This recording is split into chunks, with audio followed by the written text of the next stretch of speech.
action. Alors, Bonjour. Bonjour. Bon, bonjour mes enfants, mes petits-enfants, mes arrière-petits-enfants. mes arrière-petits-enfants. Bon, mamie, comment t'appelles-tu? Jacqueline Tellier, épouse Madame Sergent. Et tes deuxièmes prénoms? Céline Sophie. Céline Sophie. Céline Sophie. Pépé, comment t'appelles-tu? Sergent Guy Marcel Lucien. Où et quand es-tu né, mamie? Le 7 mars 1934 à Boulogne-sur-Mer. Et Pépé? Le 12 décembre 1931 à Boulogne-sur-Mer. Mais moi, c'est dans un château. Oh, Je le précise. oh là là. Mes parents en tant que concierge, mais c'était dans Bêcheuse un et château. compagnie. Il m'a dit que j'avais le droit de le dire. Là, t'as le droit de le dire. Où avez-vous grandi? Ah mon Dieu. Alors là, c'est beaucoup. Faut que je te dise tout? Tu peux tout me dire. À Boulogne un peu, après à Isigneul, au Portel, À Béthune. à Béthune, à Pont-de-Brique, à Outreau quand je travaillais, et à Boulogne-sur-Mer quand j'ai connu mon futur mari. Pépé? Moi, je suis né à Boulogne-sur-Mer et j'ai toujours resté à Boulogne-sur-Mer jusqu'à la majorité. Non, t'as été à Arras. Ah oui. J'étais 2 ans à Arras. À quel âge? Je suis parti, j'avais 11 ans et je suis revenu à 14 ans. Et après, j'étais à Casablanca en janvier 46 jusqu'en juin 46. Et pourquoi? En colonie de vacances, parce que Casablanca, c'était la marine de guerre de Boulogne-sur-Mer. D'accord. Ok. Mamie, comment s'appelait ta maman? Mireille Duclois. Marie-Louise. Marie.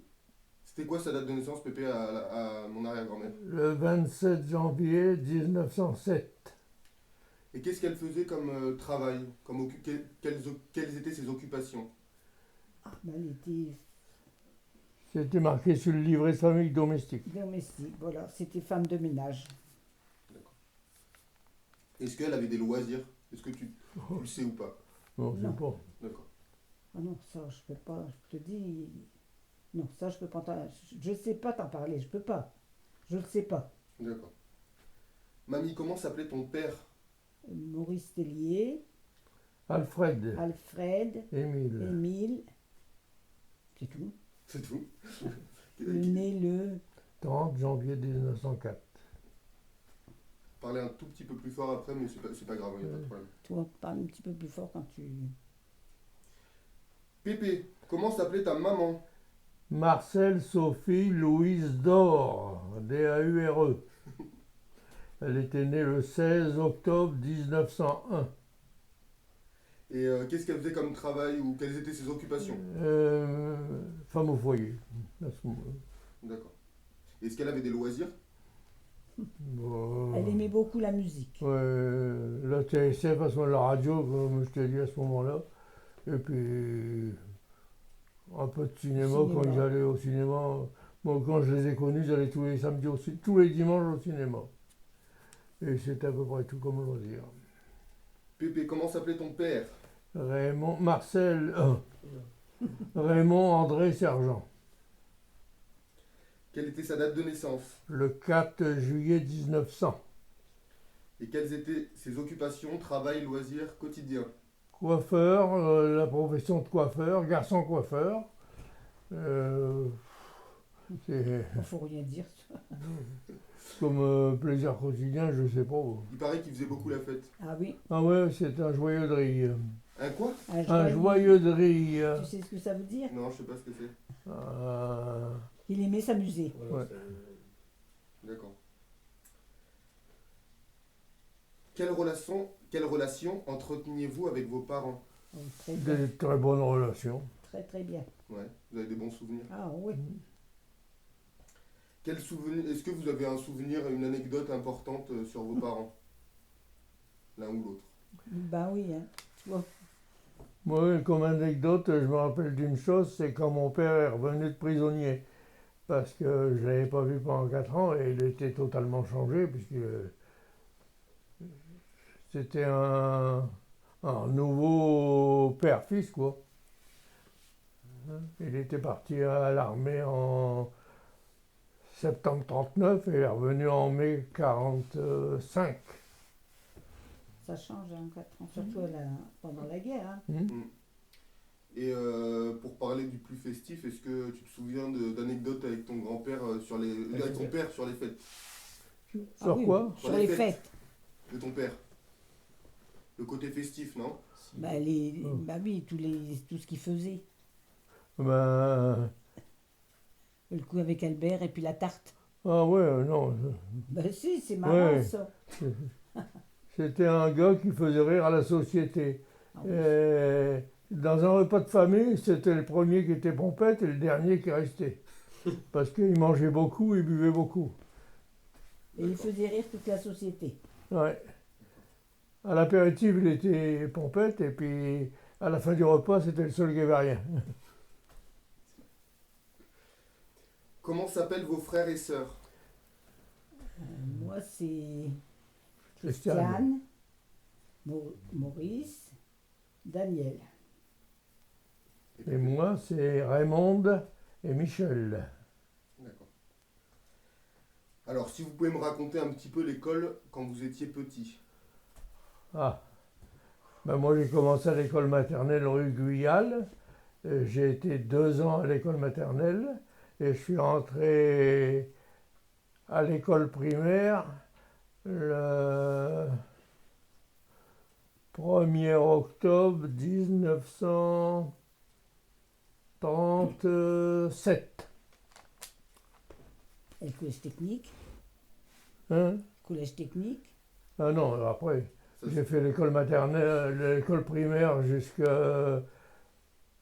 J'ai été 2 ans à Arras, à l'école, et j'ai passé le certificat à Boulogne en juin 1945.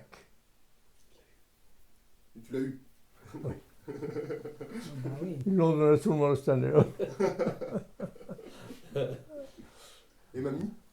Ah ben mamie, elle était à l'école un petit peu de partout, comme j'ai roulé partout. Puis j'ai arrêté à 14 ans. Et Sans pourquoi, certificat d'études. et pourquoi t'as tant roulé d'ailleurs? Pourquoi t'as tant Ben, bougé? parce que j'ai perdu Ouais. ma mère. D'accord. Hein, Il a été élevé par ses grands-parents. un petit peu avec mes grands-parents. Et après, c'est ma tante, celle de Béthune, celle du Portel, qui m'a pris. La tante Marie. Celle qui nous a pris jusqu'à l'âge de 11 ans. Après ma communion, mon père qui nous a repris. Voilà. Le nord de la France a été très touché par la Seconde Guerre mondiale. En avez-vous des souvenirs? Avez-vous des anecdotes? Ben, oui. Les souvenirs principaux de la guerre, c'est les bombardements. Ah oui. Les bombardements. Boulogne a eu 387 bombardements, je crois. Puis beaucoup de morts. Hein. Oui, le plus touché, c'était le Portel. Hein. Ah oui, où j'étais moi. Ouais. J'aurais pu. En j'aurais pu novembre rester. 43, où ta grand-mère est restée, c'était pratiquement rasé. Mhm. On a sorti de la cave. Il n'y avait plus rien autour de nous. Il y avait la maison où on était, c'était beaucoup plus loin. Elle était abîmée à plus de la moitié, il ne restait plus grand-chose. J'avais une malheureuse poupée, un baigneur. Je me rappelle toujours, ça m'a marqué. Et au moment de partir, on l'a oublié. Je ne l'ai jamais retrouvé. Je vois que ça t'émeut, mamie. Ouais. C'est des souvenirs particuliers. Mm. Ça va te faire pleurer. Mhm. Non, non. Enfin, merci de me raconter tout ça. Mhm. Et toi, Pépé, du coup, tu te rappelles bien aussi de... Ah, moi, je me rappelle bien. J'ai vécu les premiers bombardements allemands vers le début de l'année 40. Les Allemands, ils sont entrés ici au mois de mai 40. Je suis resté à Boulogne jusqu'au le 10 septembre 42. Pourquoi le 10? Parce que les cartes d'ravitaillement, c'était tous les décades. Alors c'est du 1er au 10, du 10 au 20, du 20 au 30. Donc il fallait partir à une décade. Et pour sortir de la zone, on a été présenté, ma mère et mon frère et moi, à la commandanture. Parce qu'il fallait laisser passer pour sortir de la zone de Boulogne. Boulogne, c'était classé en zone rouge. Dans les Caras, c'était ordinaire. Nous, on était rattachés, par les Allemands, on était rattachés à la Belgique. D'accord. Oui, tu peux le dire. Et ta sœur, elle était bien, non? Ma sœur, elle travaillait à Arras parce qu'elle elle a passé le brevet élémentaire en 1939. Et à ce moment-là, que le brevet élémentaire, tu pouvais être instituteur auxiliaire. Donc elle a fait des remplacements en tant qu'institutrice. Et après l'invasion, elle n'a plus de poste. Elle est donc partie travailler à Arras comme dactylo, secrétaire dactylo, quoi. Et comme elle était à Arras chez une tante, c'est pour ça qu'on a déménagé pour aller à Arras pour être avec elle, quoi. Ma mère, elle voulait l'avoir. D'accord. Du coup, il y a eu énormément de traces dans votre région de la guerre. Oh oui. Beaucoup de bombardements de maisons démolies. Voilà. Est-ce que ça a mis longtemps pour se reconstruire? Puis on a parti déjà du Portel, j'ai parti jusqu'à au-dessus de Montreuil, on a parti à pied. Et on voyait les gens partir. On voyait un film, quand je le vois, je me vois toujours dedans. On part en file, en exode. Voilà. Et là, là, on était bien parce qu'on était à la campagne, tout près d'un bois, on était vraiment bien. Et ça a mis du temps à se reconstruire. Oh, ça a mis des années à se reconstruire. Quand je suis revenu en janvier 45, le centre-ville de Boulogne n'existait plus. D'accord. Et je me rappelle, peu de temps après, je suis rentré à l'école tout de suite, et puis je me suis fait des copains. Et on se baladait avec les copains. Et de la place du bas, la place Navarin jusqu'au tout dans Saint-Pierre, c'était que des murs de briques. Les gens avaient des blics. C'était effrayant. Il y avait pratiquement plus de centre-ville. C'est bizarre parce que le seul édifice qui restait, c'est le théâtre à Boulogne. C'était la limite. Tout le début de la Rutière, ça avait été bombardé. La rue Victor Hugo, c'était presque... Chaque rue avait des maisons démolies. Il restait quelques maisons par-ci par-là quand même, mais enfin, c'était le plus, c'était des décombres. C'était les Allemands ou alors c'est les Alliés qui se plantaient dans les bombardements? Non, c'était les Allemands ou c'était plus les Alliés qui se plantaient dans les bombardements? Non, c'est qu'ils se battaient ensemble, les Allemands, Mais parce que les Alliés, ils ont des fois détruit aussi les villes françaises, quoi. C'est-à-dire qu'à Boulogne, comme il y avait une défense aérienne importante des Allemands, les avions anglais qui venaient bombarder, ils bombardaient en altitude. Ils ne pouvaient pas se permettre de descendre trop bas pour être importés des canons allemands. Donc, arrivaient en hauteur, je ne sais pas combien de mètres, ils lâchaient leurs bombes et puis ils se barraient, vite fait. Mais comme ils les lâchaient en hauteur, ça tombait un peu n'importe où. Et essentiellement, c'était les civils qui les rouillaient. Les Allemands, ils ont été très peu touchés par les bombardements. Tu vois tous les blocos qu'il y a tout le long, il y en a, des blocos. Alors, tu avais des canons. C'est quoi des blocos d'ailleurs? Les blocos, c'est des casemates de défense. C'est des ouvrages en béton armés et très forts que les bombes n'arrivaient pas à attaquer. Alors, les Anglais, même quand ils touchaient un blocos, ça faisait un éclat dans le béton, mais en général, les toits des blocos, c'était 1 mètre, 1,50 m ou 2 mètres. Donc ça faisait un cratère de 10-15 cm, ça ne les empêchait pas. Mais quand ça tombait sur les maisons, la maison était foutue. Ah oui. Bon, on va parler d'un sujet un peu plus réjouissant. C'était quoi le nom de vos meilleurs copains quand vous étiez petit. Étant Oh. petit, mon Dieu. Moi, mes copains, j'en avais pas mal. J'avais Marcel Landry, Paul Bourgeois, Marius Lambert, Comment, Doudou Yard, des Yards. il disait tout le temps. Quand on sortait pour aller au cinéma, on était à 12-13. D'accord. Justement, je te pose la question à toi et puis après je reviendrai sur mamie. Qu'est-ce que tu partageais avec eux? Tous les jeux. Beaucoup de choses. Parce que essentiellement, à ce moment-là, on pouvait se permettre de jouer dehors. Donc on était pratiquement, nos loisirs, c'était dehors. D'accord. Alors dehors, c'était les remparts, on avait des carrioles à roulement à billes. Si on était au boulevard, parce qu'à ce moment-là, il y avait très peu de voitures à Boulogne, hein, surtout pendant la guerre. Et donc on avait la rue à nous et Il descendait le mont de la Haute-Ville. ouais. Avec Alors on les faisait des bagarres entre quartiers, comme un peu dans la guerre des boutons, mais on ne coupait pas les boutons. Mais c'était un peu ça, c'était des bagarres de gosses, quoi. On attaquait les gens de la Haute-Ville, ils attaquaient ceux de la rue Joinville. Puis quand on attrapait la dérouillée, ben, on se barrait. Et mamie, toi? Tes copains quand tu étais petit? Mamie, quand elle était toute petite, encore au Portel, j'avais une petite copine c'était une fille de marailleur, elle avait de ses jouets.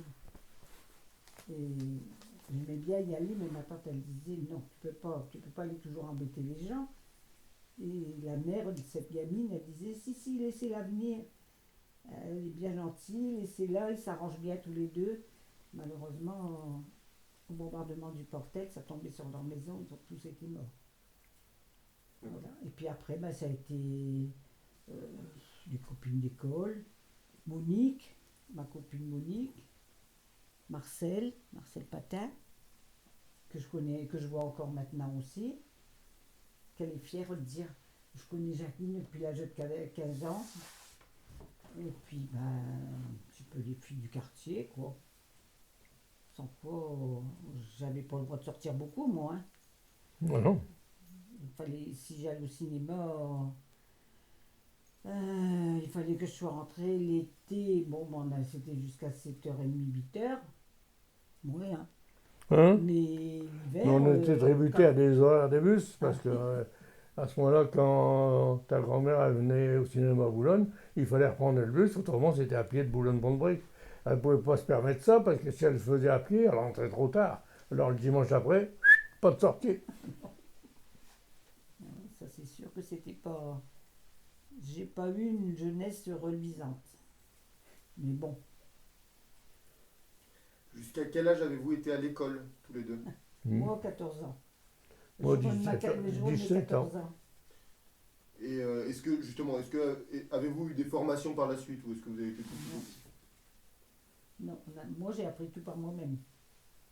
Donc moi j'ai été à l'école pratique et puis j'ai rentré aux Aciéries de Paris-Outreau directement, Comme ajusteur. comme ajusteur. Donc à quel âge avez-vous commencé à travailler? 14 ans. 17 ans. 17 ans et demi, hein. Exactement. Quels étaient vos rêves pour le futur Mon à cette Dieu, époque? je sais plus moi. Tu sais, à cet âge-là, on vivait au jour le jour. Hein. Voilà, où On était n'avait pas de jeune. rêve particulier. À Moi, l'école, je travaillais pas trop mal. Et puis, quand j'ai commencé à travailler, tant que mes parents me donnaient ma prête le samedi pour aller au cinéma le dimanche, j'étais fin content. c'était de la- Comme loisir, on n'avait que le cinéma ou les sorties entre copains, quoi. Puis le football. J'allais au football avec mon père. Bon. Dès que mon père est rentré en mai 45, et avec mon beau-frère, on allait au cinéma, au football. Alors on partait de la Haute-Ville, on allait à pied en haut du Moulin Vibert, le stade qu'il y a là.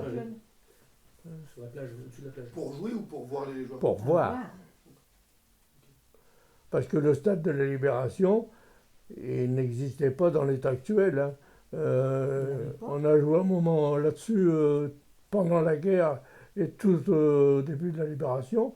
Et après, en septembre ou octobre 45, ils sont montés au Mont-les-Libert.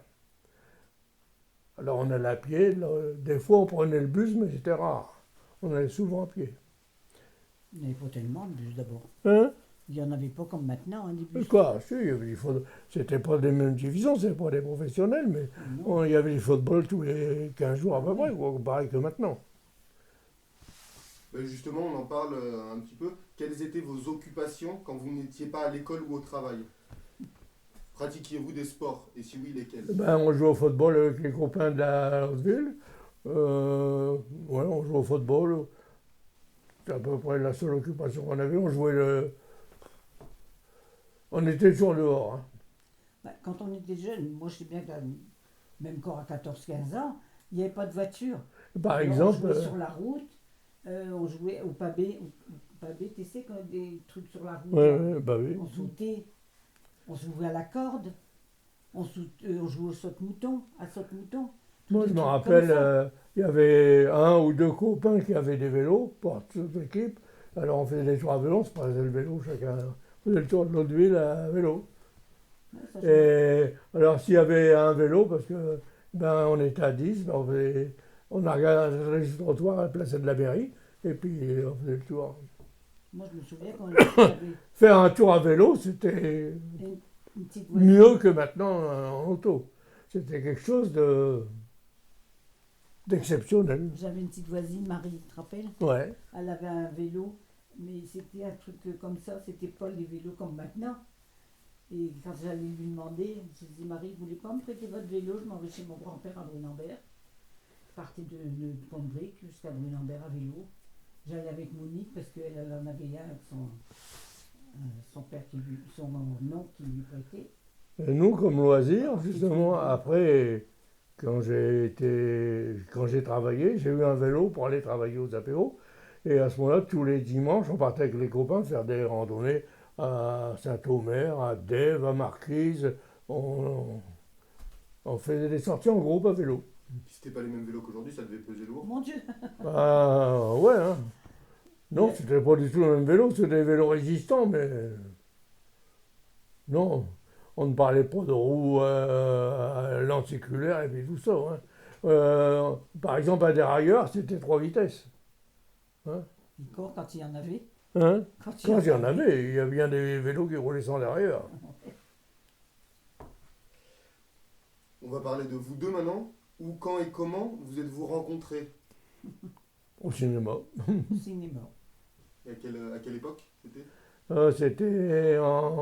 On s'est connus en 51. Mhm. Et alors, comment ça au cinéma? Plus de 3 ans avant. Non, Tu as 2 déjà ans. fait 18 mois de service. Tu avais 17 ans quand je t'ai connu. J'avais 17 ans. Donc c'était en Comptez. 17 ans, c'était en 51, tu es né en 34. Ah ben, ouais. Et on a été voir, on a vu après, quand on ne s'est pas fréquenté tout de suite, Ah non. quelques mois après. Hein. Non, parce que la première fois qu'on s'est vraiment. Et puis après, j'ai pas eu le droit de sortir, je sais plus pour Oh. quelle raison. Et Monique, elle n'avait pas eu T'avais le fait droit des de conneries, sortir sûrement. non plus. T'avais fait des conneries sur Ah ben, j'ai quelquefois pas rentré Je suis rentré trop tard, un Non. quart d'heure, tout c'était privé de sortie le le dimanche dimanche après. après, Hein. ou alors c'était Monique qui n'avait pas le droit. Alors on disait, bon, bah tant pis, on se promenait le dimanche, on se promenait un peu dans Pont-de-Brique, et puis c'est tout. Voilà, toutes nos sorties qu'on faisait. Et D'accord. puis c'est après, au bout, je sais pas, moi, au moins 2 mois après qu'on s'est revus au cinéma. Oh oui, oui. Ouais. Racontez-moi l'histoire des bonbons. Les bonbons. Les fameux bonbons. Ouais. Vas-y, c'est toi qui les as fait, c'est pas moi. Ouais. C'est toi qui m'as mis des bonbons dans ma peau. Ah ouais, ouais. Alors je sais pas comment que tu les as mis, pourquoi je les ai pas sentis. Ah, mais parce que j'étais plus malin que maintenant. Mais c'est quand j'ai rentré chez moi, j'avais un imperméable avec une capuche. Bon, je sais pas pourquoi faire. J'ai fait ça pour enlever mon manteau. Je sais pas. Je sais pas comment je me rappelle plus. Les bonbons, ils ont tombé. Mon Dieu misère. Qu'est-ce que c'est que tout ça? Je sais pas, il y en avait peut-être une dizaine, ou je me rappelle plus combien. Mon père fait, qu'est-ce que c'est que tout ça? Je dis, j'en sais rien, moi. Je dis, d'où que ça vient? Il dit, ça vient de toi. Il dit, ça tombait de ta capuche. Ben, j'écoute, si ça tombait de ma capuche, c'est quelqu'un qui est mes amis. Ben, je me suis fait discuter de sa faute. Et puis bon, ben, j'ai ramassé les bonbons, puis on a dû les manger, je ne sais plus ce qu'on a fait. Ben, sûrement que tu les as mangés. Mais je lui ai dit après, t'aurais pu m'avertir quand même, hein. J'ai dit, parce que moi, je me suis fait disputer. J'ai passé un savon. Ah. Et puis le coup comment que mon père, qu'on l'a vu à l'autobus, qu'on revenait. Ah, en revenant, on se fréquentait déjà depuis Oh, quelques oui, mois. oui, tu je vois. rentrais chez toi. Alors, j'allais la reconduire, je prenais le bus avec elle jusqu'à Pont-de-Brique. Et après Pont-de-Brique, je descendais à pied tout courant après pour attraper le bus à la gare de Pont-de-Brique pour revenir à Boulogne. Et quand on s'attardait trop longtemps, ben, je me tapais 5 km à pied tous les Donc dimanches à soirs. pied. Sous la pluie, certainement. Ah oui, Des ça fois, arrivait. des fois, ça arrivait, mais Et cette fois-là, mon père, il avait la sœur de ma mère qui restait je sais À la plus Vertebois. à la Vertebois. Et je savais qu'il y allait, mais moi je savais pas quelle heure qu'ils allaient revenir. On était dans le bus, d'un seul coup je vois mon père. Ouah, je lui dis, j'y garde mon père, puis ma belle-mère là-bas.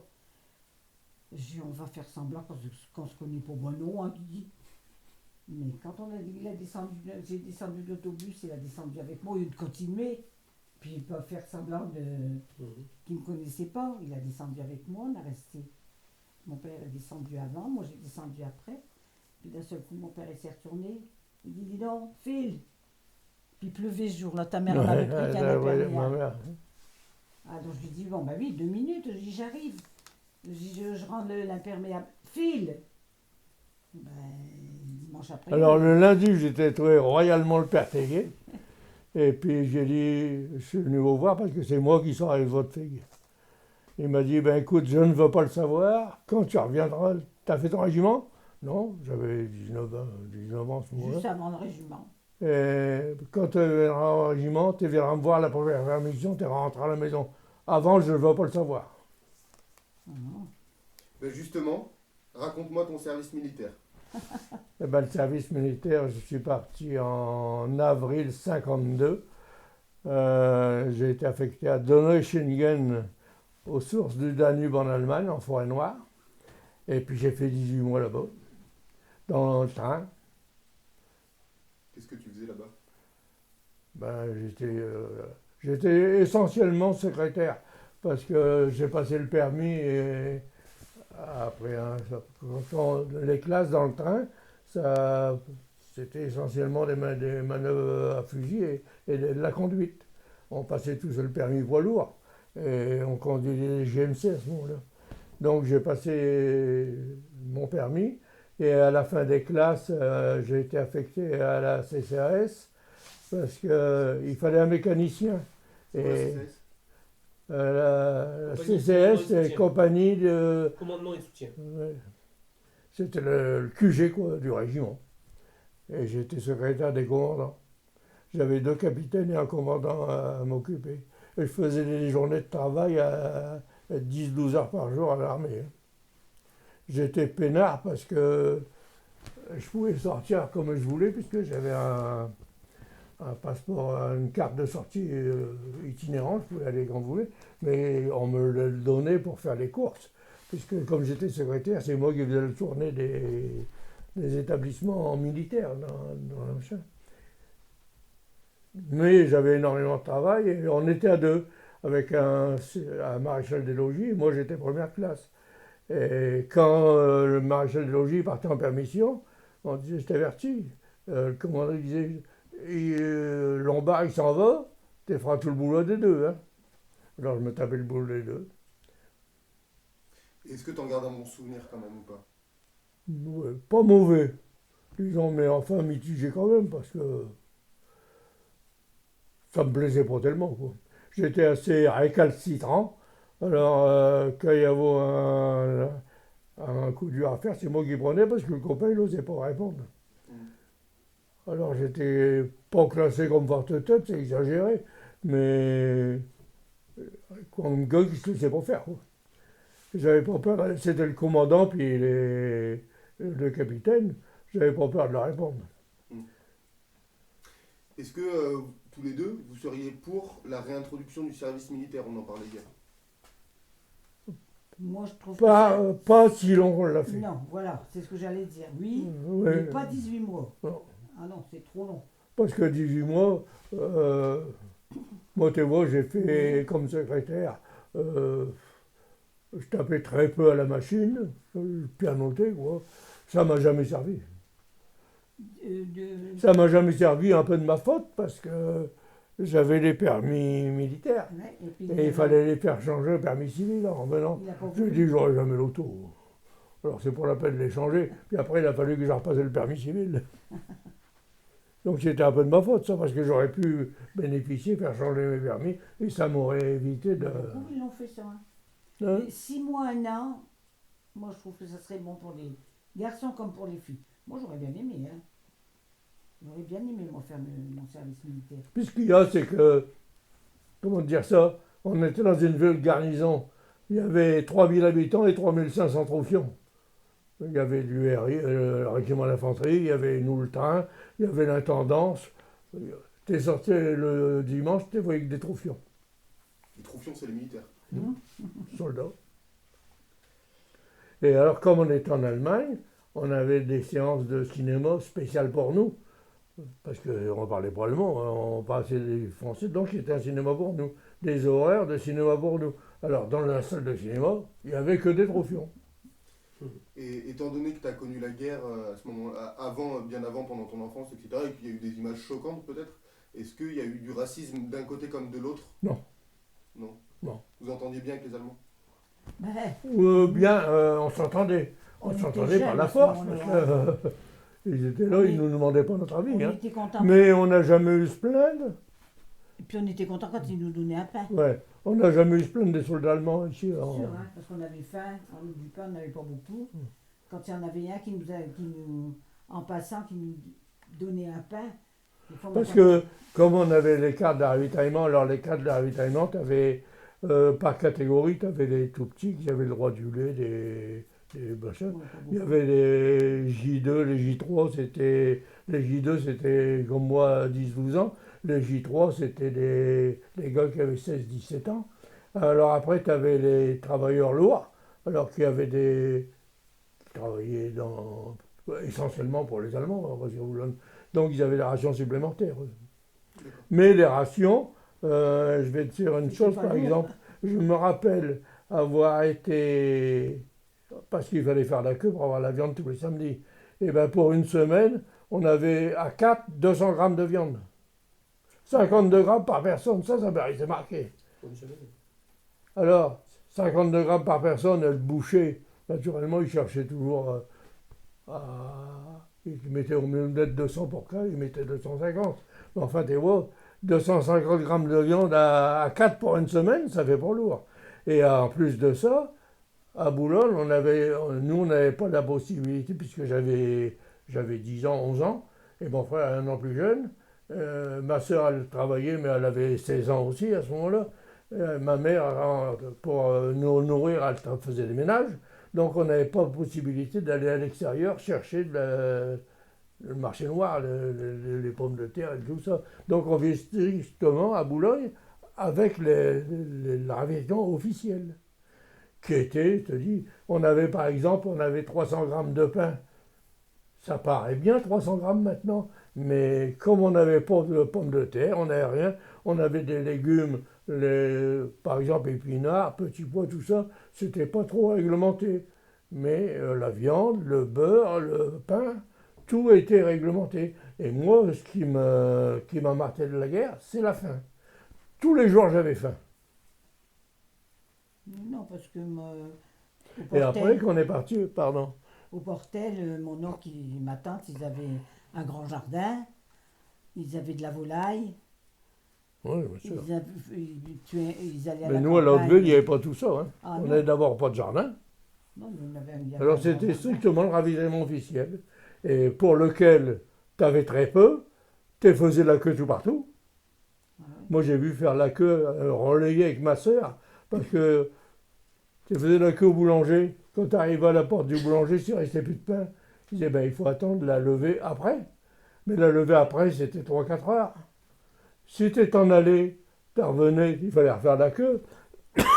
Donc, comme on n'était pas loin du boulanger, on faisait les relais avec ma sœur. Je restais une demi-heure, ma sœur venait me relever, et puis ainsi de suite jusqu'à l'heure de la levée d'après. Alors là, on était bien placés, puisque on était arrivé dans les premiers, puisqu'on ne bougeait pas. Là, on était servis.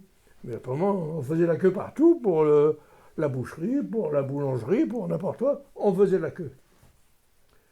D'accord. Alors, on faisait la queue. Et puis, il y avait autre chose. Par exemple, quand il y a un bombardement, ben, il ne fallait pas que tu restes dehors. Alors, tu étais pensé de te mettre à la cavalerie ou d'aller revenir à ta maison. D'accord. Et pendant ton service militaire, est-ce que tu as eu de la violence ou du racisme avec les Allemands, justement? Non. Non. On avait Aussi- très peu de aussi- contacts avec les Allemands. Mais les contacts qu'on avait, ils étaient cordiaux. Ouais, aussi bien quand on sortait en ville, il n'y avait pas d'animosité. Ils nous ignoraient à peu près, quoi, C'était puisqu'on plus la parlait pas la guerre, hein, de langue. toute façon. La guerre, elle était finie. Hein. Ah ouais, c'était Ouais. l'occupation allemande. Bah, Moi, j'ai voilà, j'ai fait partie pendant 6 mois des troupes d'occupation, parce que 6 mois après, on a passé de troupes d'occupation aux troupes stationnées en Allemagne. C'est-à-dire qu'on n'était plus en guerre avec eux. Parce que quand tu allais en Allemagne, en tant que troupe d'occupation, tu avais plus de cigarettes, tu avais une paye meilleure, tu avais une part de la paye française en marque allemand, marque allemand qui n'était pas très fort. À ce moment-là, il valait 1 euro, un franc. C'était pas lourd, hein, ce que vous aviez. C'était pas lourd. Mais on avait des suppléments en temps, et ça a duré 6 mois. Et quand on est passé troupe de stationnement en Allemagne, on a été ramené avec les nourritures de l'armée française. Non, on n'a pas eu de... On n'avait pas de contact, mais on n'avait pas de conflit. D'accord. Qu'as-tu fait après ton service militaire? Ben, j'ai travaillé. En rentrant, t'es rentré. En rentrant, j'ai pas été repris tout de suite. Parce que il fallait attendre qu'il y ait une place de libre. Et il fallait donc attendre qu'il y ait un autre du secteur qui s'en aille à l'armée aussi. Et j'ai été 2 mois à le remplacer, puis je ne sais même plus si ça a été 2 Oh, t'as mois. pas été longtemps, non. Ça a été presque tout de suite. Mhm. Où et en quelle année vous êtes-vous mariés? En 54. 27 février 54. Et où ça? À Boulogne, Oui. à l'autre ville. À la cathédrale de Boulogne et à la mairie de Boulogne. Et après? Vous avez fait la fête où? Au fort mon plaisir, chez ma belle-sœur. Le repas de noces, c'était chez la belle-sœur. C'est ma sœur. Tout simple. Tout simple, tout simple. Un plateau de charcuterie comme hors d'œuvre. Un gigot, je me souviendrai toujours. Que ton patron t'avait donné. La charcuterie, le patron me l'avait donné. Le gigot, on l'avait payé. Et des haricots verts, des haricots blancs, et puis du fromage. Je me souviens qu'on avait un plateau de fromage quand même. Oui. Et puis Il y avait un un gâteau. dessert que ma belle-sœur elle avait fait. Il y avait beaucoup de convives? Hein? Oh non, on était On était une vingtaine, quoi. Oh oui. Une vingtaine. Deux, La famille est très proche. quatre, Les sœurs, les frères, puis une vingtaine et puis quelques enfants. sa belle-mère, elle n'est même Enfin, pas venue. à Raymond. Non, ma belle-mère n'est même pas venue. Pas sa mère, hein.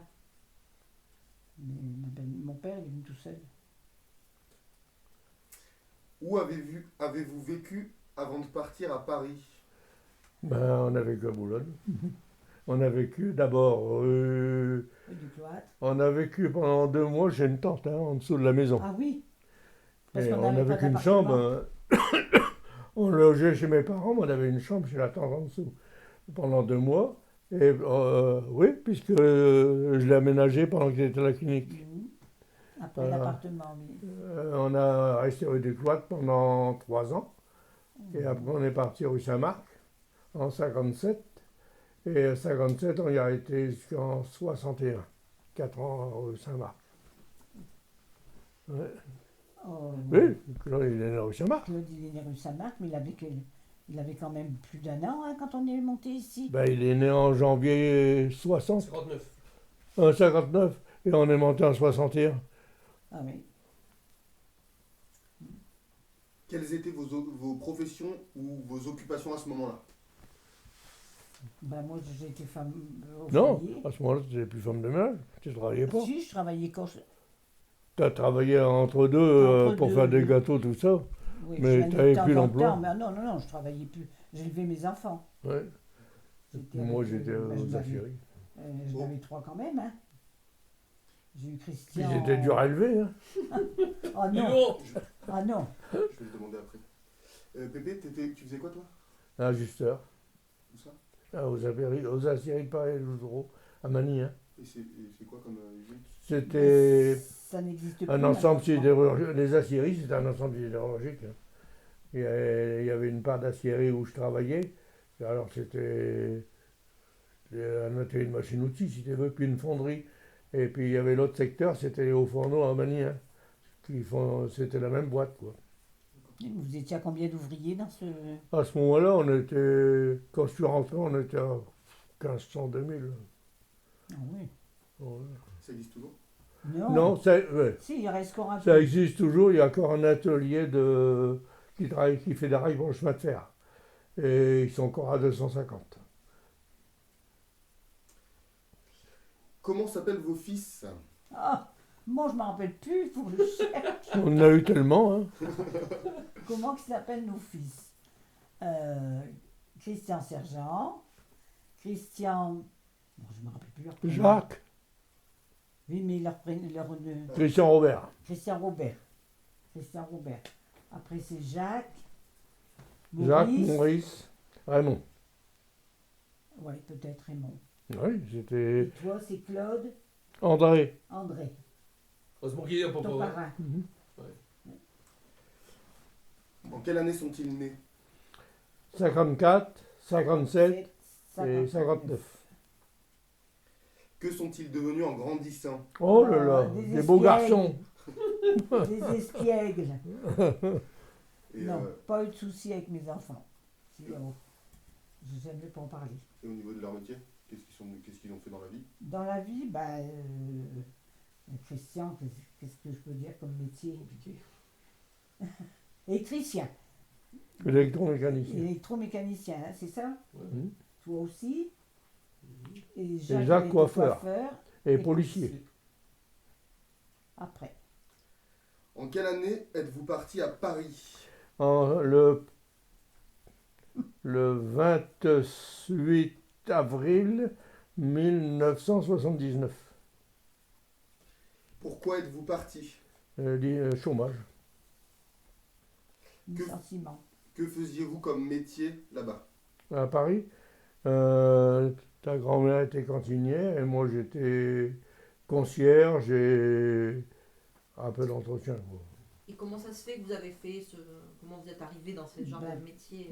Parce que On n'a pas voulu. quand rester j'étais ici. licencié en fin décembre 78, mon voisin Charles, il était bien introduit dans le monde de la pêche.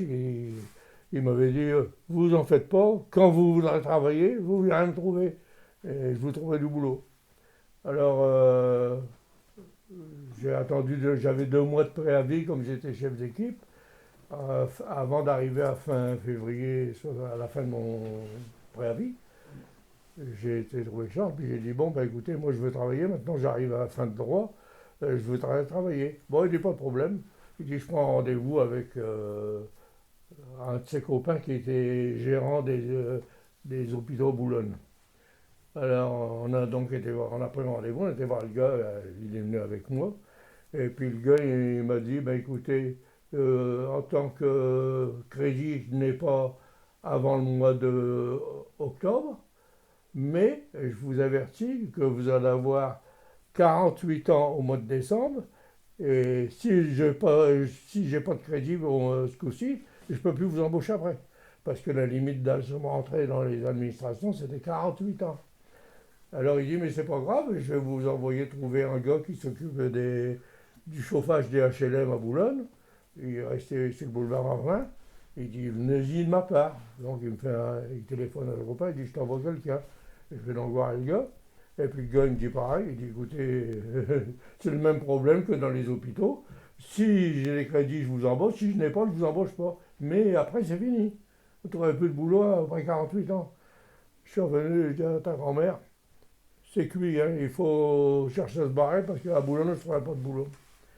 On a pris la voiture On dans la voie du Nord. on est plus chez les annonces dans la Voie du Nord. Et puis on a vu couple de concierges, femme continuaire, homme à toute concierge, employé de maison. Et dit allez hop, on a écrit. Et puis on a reçu la réponse assez rapidement. Ils nous ont dit bon ben ça nous intéresserait, on voudrait prendre contact avec vous. Comme Jacques à ce moment-là est resté dans les Yvelines. Non, il reste. Oui, c'était dans les Oui, c'est dans les Yvelines, C'était au pas- Clé-sous-Bois. C'était pas dans le haut de Paris. C'était pas. Au Clé-sous-Bois. qui est Oui, resté. oui, je me rappelle maintenant. Et donc, on a profité des week-ends de Pâques pour aller. On était passé le week-end chez Jacques. Et le lundi, on s'est présenté à Paris pour passer un entretien. Alors, j'ai dit au gars, écoutez, nous, on n'a jamais fait ça. On voudrait bien voir en quoi que ça consiste, si ça va nous plaire. Alors, ils disent, bon, ben d'accord. On a pris rendez-vous et on a été pris un mois à l'essai là-bas, tous les deux, avec les anciens concierges. Et puis, au bout de 8 jours, ils nous ont dit, bon, ben ça va. Vous pouvez Oui, ramener retourner. vos meubles, c'est bon. Vous pouvez aller chercher mon meuble. On était parti avec Claude, un matelas, une télévision. Il appelle à Claude. Matelas de chevaux. Il a deux douches. Ouais. On allait partir avec le strict minimum parce qu'on n'était pas encore sûr d'être embauché. Hein. On passait pour une période d'essai. Et puis ils nous ont dit rapidement, ils nous ont dit bon allez c'est bon, vous pouvez emménager. Puis ton père, il est venu avec nous travailler en revenant de l'armée. Pas longtemps, mais enfin, il est venu. Et c'était quoi votre quotidien là-bas? Ah ben moi, c'était venu faire la cuisine, hein, faire la cantine pour les ouvriers. Et puis, Moi de c'était temps en temps- essentiellement concierge. Puis de temps en temps, les repas de direction que je faisais. Concierge et puis une part d'emploi de course. Et puis du petit entretien comme les marchés, le boisson, les water, mettre le papier, distribuer le matériel de bureau par exemple. Et dans les banques. Hein? Aller dans les banques. Ouais, aller dans le... Ah, pour ça, moi, alors, ils ont été un peu vaches et puis ça m'a servi. Parce que quand je suis arrivé à Paris, c'était la semaine du 1er mai, avant le 1er mai, ils m'ont donné un plan de Paris et un numéro de téléphone. Ils m'ont dit, vous démerdez. Alors, j'avais jamais été à Paris, j'avais jamais pris de métro. Je dis, ça va être joli. Et puis, je me suis bien débrouillé. Ça a été, je me suis vite adapté. Et c'est la partie que j'ai préférée parce que j'avais aucun contrôle. Je prenais les listes des courses qu'il y avait à faire, mais si je partais à 2 heures, j'en revenais à 5 heures, c'était pareil. Alors j'allais visiter les quartiers de Paris. Je me démerdais de faire mes courses, et puis quand je disais, bon, ben, ça va, il était vide aujourd'hui, ben, j'allais à une place, j'allais à une autre. C'est la partie qui m'a mieux le plus de l'emploi. La contrainte, c'est qu'il fallait être là tous les week-ends, ou alors avoir un remplaçant. Alors, on pouvait on revenait qu'à peu près 3 fois par an. Ah, il était brave, mais alors, enfin, il nous le disait toujours au dernier moment. Oh, on avait un remplaçant, Oh, il était formidable, José. José, ouais. Oh là là, José, vous pouvez me remplacer? Ah ben écoutez, je vais regarder, hein. je vais vous voir, direz hein, quoi, je hein. dirai quoi. Et puis il disait jamais quoi, il fallait la relancer 2-3 fois. Puis, Mais à la fin, il était impeccable, hein. oh, oui. C'était propre quand on revenait, il nous faisait à manger tout. Ah, ouais. Ouais, Il était brave, José. oh, ouais. Pour combien vous faisiez à manger, mamie? Hein? Moi, les ouvriers, j'en avais une bonne soixantaine. 60-70. Vous êtes- Plus les repas de direction. Mais c'était pas tous les jours, hein. Non.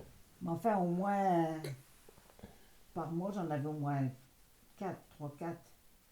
Mais alors, c'était des repas. Ouais, c'était la grande bouffe, hein. C'était oui. pas Ça toute veut dire seule. que j'ai vu Ah, ça, par ça, exemple je le préparais tout un seul. anecdote, le patron qui allait avoir un repas, recevoir des représentants, tout ça, il me dit, sergent, vous irez me chercher, il me donne une marque de vin. Alors j'ai dit, ben, c'est bien beau monsieur, mais si je la trouve pas, cette marque-là, débrouillez, il faut la trouver. J'ai passé un après-midi entier pour avoir 2 bouteilles de vin. Oui, c'est vrai. Je faisais que ça. J'ai fait Il fallait que je leur fasse des. il fallait cette marque-là, c'était cette marque-là. Les repas, vraiment. Quelquefois, je Mais n'avais à jamais ce fait. moment-là, s'ils ouvrent une bouteille de champagne et puis qu'ils ont bu un verre, c'était pour nous le reste. Ah oui, même les repas. Ouais, Une ouais. fois, le patron il vient me voir après pour me féliciter, dire que c'était bien. Mais j'ai gardé, monsieur, il me reste ça. Vous mangez pas ce soir, madame? Ah, j'ai dit oui, bah alors prenez-le, vous aurez votre souper. Ah oui, pour ça. Ouais, ouais. Est-ce que c'était répandu de partir travailler à Paris pour des gens de Ah Boulogne? non, non, non, c'est pas répandu du tout. La preuve, c'est que moi, aux Aciéries, je gagnais à peu près l'équivalent de Bon, on sait 5000 plus. 5000 francs par mois. Hein. Et quand on est parti à Paris, on gagnait 5000 francs à deux. Ah oui, au début, ah oui. Et les mecs, ils disaient, mais t'es fou de partir à Paris. Profite de ta chômage. Bah, je ne voulais pas parce que je me doutais bien que après le chômage, ça allait diminuer, diminuer. Et puis tu sais, quand tu restes un moment sans travailler, tu ne veux plus travailler après. Hein. Il y en a beaucoup que nous, quand on est revenu, tout le monde disait, ah ben dis donc, tu te payes des voyages, tu te fais ci, tu te payes là. Et puis les gens, ben, ils restaient là, ils n'avaient pas 4 sous devant eux. À tel point que j'étais fort copain avec Raymond Carnet. Et Raymond Carnet, il n'a pas été licencié, il est resté comme dans notre secteur à nous, il est passé contre-maître dans notre secteur à nous. Et alors on était toujours en contact. Et puis un jour, le chef d'atelier il me dit ben, on voudrait des tourneurs, on voudrait aussi le solo pour les différents bazars. Bon, ben, je dis je vais essayer. Et je téléphone à Raymond Carnet. Et puis j'ai dit ben voilà, si tu connais des gars qui au chômage qui veulent venir travailler à Paris, nous, un célibataire, ou même marié, mais on peut prendre que le bonhomme, on s'engage à le loger chez nous pendant la période des essais. Et j'avais personne qui est venu. Non, les gens ne voulaient pas s'expatrier. Hein. Alors, c'est-à-dire que les relativement jeunes, ils ont été forcés de s'acclasser quand même. Il y en a, disons... Ton âge, il n'a pas beaucoup se sont placés. Non, Hein. non, 3 sur 10 qui sont placés. Quoi. Les autres, ils ont vécu au chômage jusqu'à la fin. Ils végétaient. Mais alors à la fin, nous, on gagnait quoi? On a 2500 balles, et puis eux, au lieu de 4000 francs au départ, ils n'avaient plus que 2000. Je comprends. En quelle année êtes-vous revenu à Boulogne? On est revenu à Boulogne en décembre 87. 6. Hein. 86. Ouais. Je me rappelle plus. C'était tellement longtemps. Qu'avez-vous fait en rentrant de Paris? Ben, rien. Ah, on a tout emménagé notre maison. On a bouché les trous, comme je te disais. On a fait les vendanges, et puis on a fait concierge pour dire d'avoir la totalité de mes droits, quoi. C'est uniquement pour ça. Et on a voyagé beaucoup. Et justement, avant les voyages, vous n'avez pas parlé de quelque chose où vous étiez pionnier quand même, c'était les vacances. C'est vrai. Les vacances. Vos vacances, quand vous travailliez aux APO, quand Ah vous partiez. ben, les vacances, on avait... Vous avez été pionnier dans les départs en vacances quand même, que vous avez oui. fait en famille. Oui, Ah oui. on partait. On est parti la première année en 63, parce que tu as été opéré en 63, hein, en avril 63, qui t'ont fait la totale. Ah, avant de partir... Ah oui, oh ben, Eh ben, on a parti en vacances de cette année-là. j'avais 29 ans. C'était ma naissance. J'avais 29 ans à ce moment-là. On est parti en vacances parce que le docteur qui soignait, Oui. c'est lui et il qui avait m'avait dit il je faudrait vais partir. Mais à ce moment-là, on n'avait pas les moyens de partir. On avait une dauphine la première année. Et on avait des amis qui restaient plus bas, les Perrons, et ils allaient en vacances, ils louaient une tente. Bah, je dis, si t'es vous, c'est pas grave. On va aller à Dèvres, puisqu'ils louaient à Dèvres, ils étaient de Dèvres. Et puis, bah, c'était le droit de tente là. On a donc loué une tente, et on est parti comme ça avec... On était dans le Jura, tu te rappelles? C'était... On n'avait C'était pas un de peu matériel de camping, on n'avait pas de sac de couchage, on n'a rien. On est parti avec les couvertures piquées. Dauphine, 5 personnes et le chargement. Pas de galerie, pas de remorque. Oh, 3 enfants derrière. Et à ce moment-là, on faisait... Pas coulis. On roulait 8 heures, on faisait 200 km. C'était vraiment... Et alors on arrivait dans les grands campings, il n'y avait pas de douche. Souvent Ah, non. on se lavait dehors, dans l'abreuvoir. C'était pas Mais on comme payait, maintenant, on hein. payait rien pratiquement, on payait rien. Et après, il y a eu l'Espagne. Hein? Et après, il y a eu l'Espagne. Ouais. Après, la deuxième année, on a acheté une remorque déjà. Pour dire c'était plus C'est la possible de deuxième partir année ensemble. qu'on a fait la remorque. On a eu une remorque, on est parti avec la remorque. En Espagne d'ailleurs. Et on a été en Espagne une paire d'années. Hein. Oh oui, je te rappelle, on y allait souvent. Hein. Ah ouais. Mais on arrivait en Espagne, c'était pas l'Espagne d'aujourd'hui. Hein. C'était l'Espagne du Moyen-Âge. Hein. Franco. En arrêtant de Barcelone, il y avait l'autopista qui partait de la place de Catalogne. Non, c'est pas la place de Catalogne. Ah, je sais pas. Place de l'Espana. Hein? Place de l'Espana. Ouais. Et qui sortait de Barcelone, c'était cimenté, il y avait 2 ou 3 couloirs chacun, mais dans les rues adjacentes, il n'y avait pas de pavé, hein. C'est de la terre. Hein. On mangeait, on partait en Espagne ces années-là, on revenait à Boulogne, on avait fait du bénéfice sur ceux qui étaient restés à Boulogne. Bon, oui, parce que c'était pas cher, mais c'était. Mais c'était nourriture espagnole. Hein. Du Il n'y avait mouton. rien, il n'y avait pas de cigarettes françaises, il n'y avait rien. C'était essentiellement des fruits. Du mouton, Hein, du mouton, du poulet. ouais.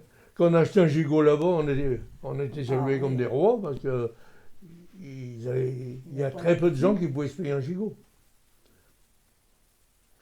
Ah oui. Quelles ont été vos occupations arrivées à la retraite? Ben, la retraite, on n'a pas eu d'occupation, on a eu des loisirs. Des loisirs. Hmm. Quels ont été vos loisirs? Beaucoup de voyages. Voyage, et puis on La a marche. commencé à s'inscrire la deuxième année dans un club de randonnée à Saint-Martin. Et on faisait des sorties tous les 15 jours à peu près, Ah des oui, fois tous les de 15 8 jours, jours. on avait une sortie. On sortait en groupe, on faisait de la marche, On, on allait à la piscine, on partait 8 jours tous on faisait du sport, de la gymnastique, de groupe. 8 jours tous les ans, tous ensemble, Mhm. dans un gîte. Et on s'est fait un groupe d'amis qu'on n'a jamais retrouvé parce que malheureusement, ils sont morts les uns après les autres, Bon, ou maintenant. il y en a encore qui vivent mais ils sont malades. Mais on avait un groupe d'amis formidable. Nous, On a- notre club de randonnée, c'était... Ah oui, quand on se rend compte qu'on Oh, ouais. maintenant, qu'est-ce qu'on a pu se marrer avec les. Quand on partait en week-end comme ça. Alors on a commencé à faire du ski aussi, là. Parce que... Non, c'est à Paris qu'on a commencé à faire du ski. Ah, quand on est à Paris. Mhm. Et puis ta sœur, elle était avec nous, puis ton père au sport. Et puis ton père, il l'avait sur le dos.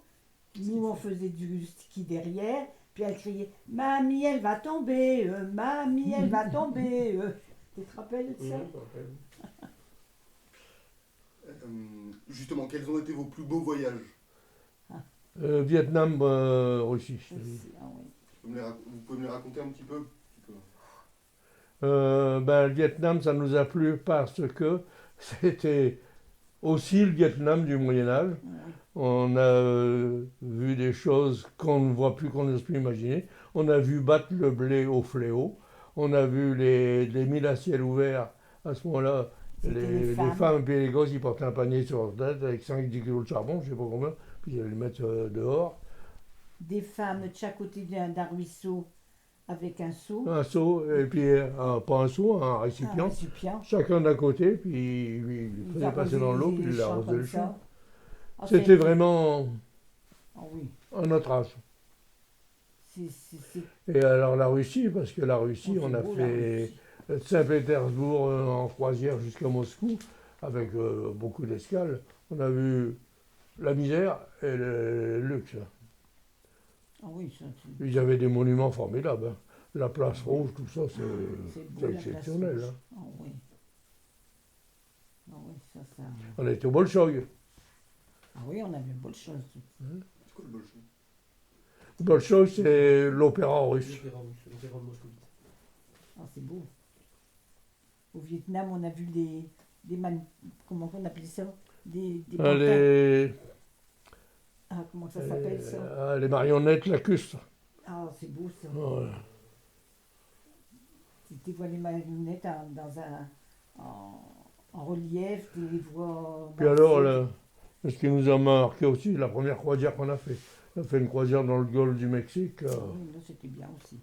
le grand luxe. On a Guillemette, mon Dieu, elle serait là, elle dirait, ils ont tout vu. Ils ont fait des voyages plus qu'il n'en faut. Ben, disait lui, ben, si j'avais su, j'aurais encore fait plus. Et à Paris, une chose aussi, on recevait pas mal d'amis. On a reçu plusieurs fois des couples qui venaient, les Saint-Georges, les Carnets, Tiertan, Oui. un copain de boulot. Et ils venaient passer un week-end chez nous, quoi. Et alors que les Saint-Georges, aussi bien que les Carnets, les Carnets, c'était leur premier congé qu'ils ont venu avec nous. Ils étaient fermiers, ils n'avaient jamais pris de congé. Ils ont venu à Paris et passé un week-end et on les a emmenés au Lido. Oui. C'est quoi le Lido? Le Lido, c'est un grand cabaret parisien avec des femmes à ce moment-là en petit. Juste avec un soutien-gorge et puis juste une petite. Pas de soutien-gorge. Hein? Il n'y a pas de soutien-gorge. Ah non, il n'avait même Non, pas non, de il n'y avait pas de soutien-gorge. soutien-gorge. T'as raison. Bah non. Ah, c'est bien le Lido. Chacun votre tour, quelles sont vos musiques préférées? Les musiques préférées? Ah. Accordéon. Variété française. Et, Ouais. Oui, l'opérette beaucoup.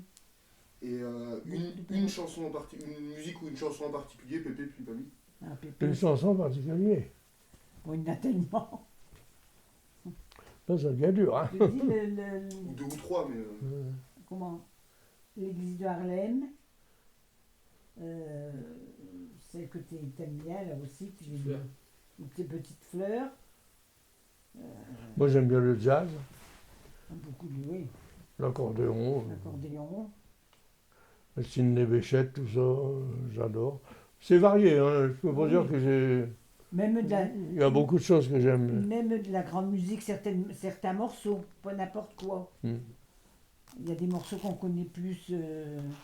C'est vrai qu'il y a À des- Paris, on a vu beaucoup d'opérettes aussi. Ah oui, l'opérette. Oui. Mm. On allait au Moulin Rouge. Et avec Guettari, Maria Candido, on a vu Rudy Rigoyen, on a vu les spectacles avec, comment ça s'appelle, Jacqueline Maillan, Comment Douce on appelle France ça avec Lefebvre. Comment qui raconte des histoires et puis s'il doit arriver, comment c'est que ça s'appelle ça? On a vu Robert Lamour, quoi, Ah, chansonnier. Les chansonniers. On allait au caveau de la République voir les chansonniers. Ça c'était bien aussi ça. Je sais pas s'ils font encore ça. Oui, je crois qu'ils le font encore. Ils font encore? Ouais. Je sais pas s'ils le font encore tout le temps, mais ils le font encore. Quel est le livre qui vous a le plus marqué? Le livre. Je dis moi c'est l'hirondelle, mais je m'en rappelle plus. Ah, La fauvette du moulin. La fauvette du moulin. Ah ça c'était un livre. Moi, j'ai franchement, beaucoup la collection d'Émile Zola. C'est dommage que je sache. La Terre, Je sais pas s'il C'est y est gros quand. Macquart. Jean Macquart. Je sais pas s'il y est quand à la bibliothèque. Je demande à Marguerite, tiens.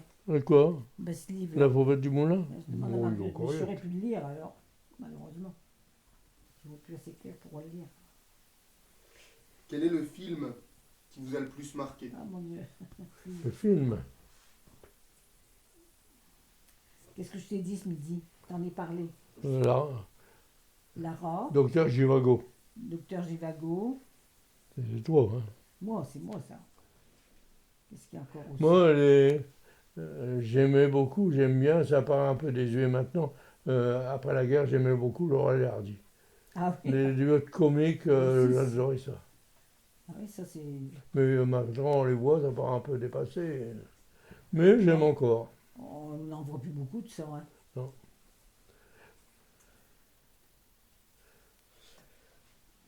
Sur un plan géopolitique, j'ai pas besoin d'une analyse très longue ni rien, hein. Une géopolitique, les nouvelles technologies, la vision de la société, qu'est-ce que vous pensez du monde d'aujourd'hui? Rien de bien. Tout de suite. Si, je Ah peux bon, pas non. dire. Moi, je trouve que on est un peu esclave, c'est vrai, des progrès, mais les progrès sont réels et bénéfiques. Il faut reconnaître que maintenant, la vie est plus dure pour le commun des mortels, Mais enfin, on a des avancées qui ont soulagé la ménagère. On n'avait pas de machine à laver à ce moment-là. Tout un tas de choses, tous les instruments de musique, de cuisine. On n'avait pas de Oui. douche. Par exemple, moi, quand j'étais jeune, pour aller aux douches, quand j'étais jeune, à 15 ans, disons, j'allais aux douches au Pont Marquet. Les douches de l'entreprise Fougerolles qu'il y avait, Ça, c'est vrai, on ça. descendait tous les samedis ou le dimanche, ça dépendait. On allait en bande, par exemple, avec les copains, on allait prendre une douche là-bas. Il n'y a pas de Bah, douche chez même nous. toi, quand tu étais Il y a- comme Saint-Marc, j'avais pas de salle de bain. Quand tu vois, que, par exemple, C'était moi, une grosse je suis bassine toujours avec ébahi des de corps à voir, remous. tout ce que vous faites avec vos appareils. Nous, ça, on ne l'imaginait pas. Ça. C'est pas possible. Quand tu penses qu'on n'avait pas le téléphone du tout. Hein. Est-ce que vous vous posiez la question quand vous étiez gamin justement de qu'est-ce que pourrait devenir le monde Oh, à bah l'an non. 2000 par exemple? L'an 2000, pour nous, c'est de l'anticipation. C'était loin, c'était Ouais. loin. Moi, quand on était jeune, on y pensait. Je me même rappelle, par exemple, le gars qui a atterri sur les Champs-Élysées avec le bazar à roulettes. C'était ça, c'était de l'anticipation.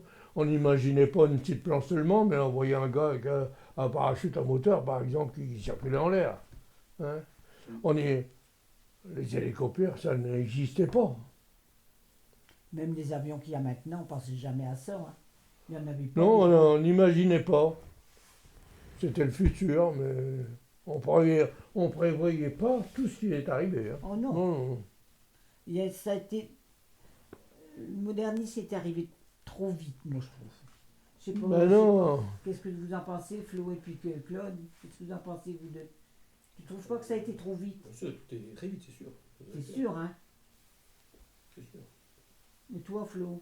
Oui, bah c'est sûr que ça a tellement été vite que du coup on se laisse dépasser par le progrès. Voilà. On ne le gère plus, C'est ça. on le laisse partir. Mais nous, ça, tu vois, à notre époque, on se posait pas trop de Ah, questions non. là-dessus. Non. De toute façon, on voyait pas, on n'avait pas de voiture. Je vais te faire une photo. Je vais vous faire une photo. On avait pris une photo autour des remparts. Boulard On Albert. était tout jeunes, on était pas encore mariés. Non, on était fiancés. On était fiancés. Tu vois le monument qu'il y a là du côté. Souvenir français. Au souvenir Mhm. français. Bon, on était là, je sais pas, on se promenait là. Et puis on a vu une belle petite voiture là sur. Le Simca. C'était une Simca. Bon, on se dit, tiens, va, on regarde la belle voiture. On n'arrive plus pas, on dit, mince, regarde si on a vu une belle voiture comme ça. Qu'est-ce que j'ai fait? Je l'ai pris en photo. Puis je dis, on peut le prendre en photo. De toute façon, on n'aura jamais, nous. Au moins, plus tard, on dira, regardez, nous, quand on était jeunes, on avait une photo. Et puis, ben, on a eu combien de voitures depuis? On avait quelques-unes, hein. C'est vrai? Bien sûr. Et ça, c'est. Je me rappelle d'une chose qui m'est restée marquée aussi en parlant de l'école. J'allais donc à l'école au dernier sous, là, sur le coin, là, à la place de l'hôtel Ibis. Mhm. Et on sortait par le. Il y a l'école La Villa, les Marronniers, on sortait juste à côté. Et il y avait un gars dans la classe, son père était marieur. Et il avait une auto, il venait le chercher tous les lundis. Bon, sûrement qu'il ne travaillait pas le lundi. On courait tous, les gars de la classe, pour aller voir l'auto du copain. Oui, hein. La voir seulement, hein. On ne montait pas dedans. Hein. C'était une chose. Ça a commencé les voitures quand je travaillais chez Le Vidant. Mon patron, il avait acheté une voiture. Ouais, enfin, on est Et- arrivé dans le Euro 60, il y avait deux voitures. Ah ben oui, Dans la déjà rue. d'une. Et Une autre et Roger Perron. mon patron, il avait acheté une voiture. C'était quoi? C'était une grosse Ouais, C'était cousu. c'était une. Ma patronne a été en colère. Elle disait, tu te rends compte, les gens, qu'est-ce qu'ils vont dire? Qu'on est riche, qu'on les vole parce que on a une belle voiture et puis les gens ils n'avaient pas. Mhm. Il n'y avait pas de voiture. Et elle était en colère parce qu'il avait acheté cette voiture. Il avait fait la surprise, mais elle n'était pas contente. Non, non. Parlez-moi vite fait de l'arrivée du téléphone. Ben, quand on est revenu. de Paris, L'arrivée du téléphone, ben, nous, ça nous est tombé dessus après, en revenant de Paris. ben, on l'a eu à Paris, Ouais. déjà. Ouais, on avait le téléphone à Paris. Pas Le dans téléphone de la boîte, hein. Oui, pas dans l'appartement. Non. Si on avait à téléphoner, on téléphonait. Si, dans l'appartement, il y a le téléphone. Non, j'ai pas dans le. Si. Bah, si, il y a le téléphone. Dans le l'appartement? Bah allons, Dans le au couloir. bout du couloir. Bah, tiens. Bah, Ah non. bon? Oui, le téléphone à Paris. Ah oui. Moi, je m'en rappelle plus. Mhm. C'est sûr. Je vous appelais de mon appartement. Ah bon? Mais c'est là qu'on a commencé à avoir un téléphone. Et Oui. quand on est revenu, c'est toi qui nous l'as installé. C'est moi qui l'ai fait installer. Hmm. Et la télé? Alors Ah la non. télé, c'est autre chose. Ça, c'est beaucoup avant. On l'a eu, ils étaient encore tout petits. On a eu la première télé en 60. Mais alors, c'était des télés. Et une grosse télé large et avec une chaîne. Ouais. Tous les copains, ils Et venaient. c'est avec toi la qui me télé. coups des fils. C'est pas grave. Allez, je vais juste le remettre. Oh, Hop. pardon. Il n'y a pas de problème. Je remets. Hop. Comment j'ai fait? C'est confié. Ça a tiré. Ah. Hop. C'est arrivé. Hop. On a eu la première télé en 60 et il y avait une chaîne. Et c'était un exploit parce qu'il y avait très peu de gens qui avaient la télé. Tous les copains, Les copains venaient ici voir le mercredi, ils venaient Zorro, à regarder Zorro, tu te rappelles? un Tintin. Et puis Belle et Sébastien, tu te rappelles tout ça? Et on a eu la première télé couleur après. Oh, Oh. quelques années après. Hein. Oh oui, quelques années après. 66, 67. Oh oui, oui. Et à tel point que on a eu un problème qu'il n'avait jamais eu avant. C'est la première télé couleur qu'on avait. Et le gars nous a installé la télé couleur. Et puis les couleurs, ils se dénaturaient. Quand le poste il chauffait, les bleus, ils venaient verts, les rouges, ils venaient roses. Alors, c'était chez Risk qu'on l'avait eu. Alors, on a trouvé le gars, on lui a expliqué. Et le gars, il a venu au moins 7-8 fois. Et, il envoyait un employé qui venait, puis il ne trouvait rien. Bah non, il Alors a un eu- jour, le patron il est venu avec l'employé, puis il a dit ben, je vais rester jusqu'à temps que ça le fasse. Et ils se sont aperçus, c'était la première fois qu'ils avaient ce problème-là. Et ils nous ont changé le poste, ils nous ont et puis ça s'est plus jamais produit. Et après, on a eu le gars en dépannage, il tenait un magasin en bas de la route de Calais. Et le gars nous a dit ben, vous voyez, on ne vous croyait pas, parce que c'était impossible, ça ne s'expliquait pas. Il a fallu que le patron vienne, et puis il a été là, je ne sais pas, 1 heure ou 2 ou 3, je ne sais plus. Il a Ah resté non, là un il a- moment. il a resté un bon moment. Il a resté un moment planté devant la télé pour voir ce qu'on disait. Et ils se sont aperçus que c'était vrai. Et si je me souviens bien, cette télé, elle t'avait coûté plus d'un mois de salaire. Hein. Hein? Si Ah, je ça me souviens coûtait- bien, cette télé t'avait coûté plus Ah, d'un je mois de m'en salaire. Oh, ouais, ouais. Je ne me rappelle plus. Ça avait un prix, Bah, c'était cher les premières télés. 2 mois de salaire, un truc comme ça, tu vois. Imagine le prix d'une télé aujourd'hui. Ah bah, le prix d'une télé aujourd'hui, c'est toujours un bon salaire, hein. Une bonne télé. Mais là, c'était plus cher. Là, c'était Alors, une question un peu plus vague, on va dire. En 2080, j'aurai à peu près votre âge. Comment imaginez-vous le monde à ce moment-là, d'une manière factuelle? Nous, on ne l'imagine pas. Moi, personnellement, je ne l'imagine pas. Parce que je ne sais pas au train où vont les choses, comment que ça arrivera, mais Je te dis à on ne peut midi. pas imaginer ce qui va arriver. Maintenant, il n'y a plus rien d'impossible. Maintenant, de toute façon, ça sera plus des autos, vous aurez c'est des avions ou bien quelque chose qui vole pour dire que ça passe mieux. Parce que les voitures, si ça continue comme ça, vous allez plus pouvoir rouler. Franchement, il y a des moments, Hmm. je sais pas comment que ça va, comment que ça va aller. Combien de fois Ouais. je le dis dans 10 ans, comment que ça va aller au rythme des voitures qu'il y a. Je sais pas. Je sais pas. De toute façon, c'est sûr que des gens comme Claude, et puis comme toi encore plus, vous verrez des choses qu'on n'imagine pas maintenant. Ça, c'est sûr et certain. Nous, s'il y a 20 ans, nous parlait de vos bazars de téléphone, Bon, on aurait dit, c'était bah pas non. pensable. Ça n'existait pas même en imagination. Non, parce que ça fait Alors, combien de temps qu'il y a que c'est Pour ça qu'en 2080, ben, les tu sais, téléphones, les ordinateurs, tout ça, ça fait combien de temps? Une dizaine d'années. Une dizaine d'années. Une vingtaine d'années. Internet, c'est 2000, ouais. Internet, c'est 2000. tu te rappelles pas l'ordinateur à Sedaine? À Sedaine, tu te rappelles pas le morceau que Il ça faisait une pièce, Mhm. et puis il était joint en panne. Les gars qui assuraient l'entretien, ils pouvaient bientôt coucher à l'usine. Oh non, non, je vois pas, je sais pas. Non, moi non plus, je sais pas. Tout ce que je souhaite, c'est que tu sois encore là, que tu puisses en profiter, Et puis que tu dises, mince, mes grands-parents, ils disaient, comment que ça va se passer? Et ça se passe peut-être très bien, ou alors... T'as souhaité. C'est à souhaiter, ou alors, je sais pas. Je sais pas du tout. Je vois pas. Tu vois, toi, Non. Flo? Non, pareil. Pareil, hein. Mhm. On peut pas dire comment que ça va aller. Ça va tellement vite. Ça va tellement vite. Mais déjà, au niveau puisque tu parlais des voitures, il y a tous les ressources pétrolifères sont en train de se réduire. Il y a plus, dans quelques années, on n'aura plus de quoi rouler avec des gasoils et compagnie. Non. Ah non, non. Il y a les batteries qui sont Alors, en train de comment prendre que ça va dessus. Il y a les batteries qui Oui. prennent dessus. Puis il y aura peut-être autre chose que les Il batteries. y a autre chose qui pourra venir Bah après. voilà. C'est pour ça que Nous, on peut pas imaginer. il y aura quelque chose, mais quoi? Je te dis, si tu nous diras peut-être tu penseras en disant ben, mes grands-parents, ils savaient pas ce qui les attendait, qui nous attendait. Quel conseil donneriez-vous aux générations à venir?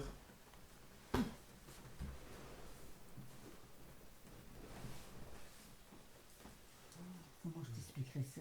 Comment je te dirai ça? On peut pas te donner de conseils. Ben non. C'est impossible. Déjà maintenant, on est dépassé. Ouais. Les gens de notre âge sont dépassés. Il y en a encore qui tentent un peu de suivre la foule, mais Il faut. vous avez plus la même vie que nous déjà. Alors, Non. les générations à venir, qu'est-ce que ça va être? Tout ce qu'il faut souhaiter, c'est que les jeunes ne se mettent pas trop dans la drogue, dans l'alcool et tout ça. Comme vous Ouais. autres, restez que Et ça. puis, Mais malheureusement,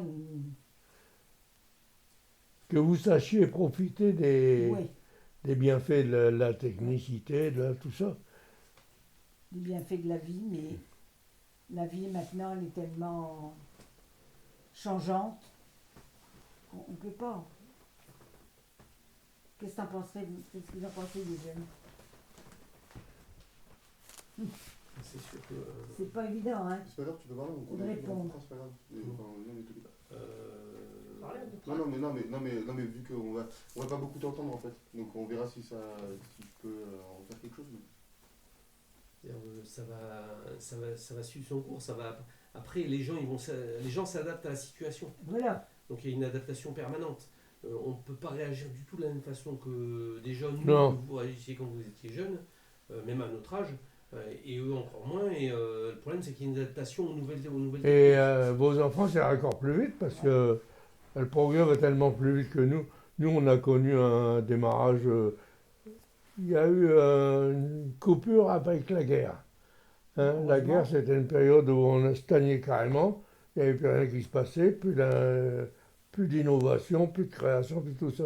Et après, ça a été une paire d'années de la reconstruction. Et là, après, le progrès a démarré. Mais il a démarré tellement vite que, je te dis, moi, quand j'avais 20 ans, je n'imaginais pas ce qui se passait aujourd'hui. Oh C'est pas non. possible. Oh non. C'est pas possible.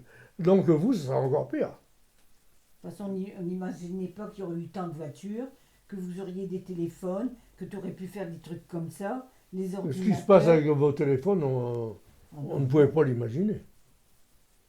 Non. Puis on ne cherchait pas. Alors, vos enfants à vous, ben, ils connaîtront peut-être autre chose encore.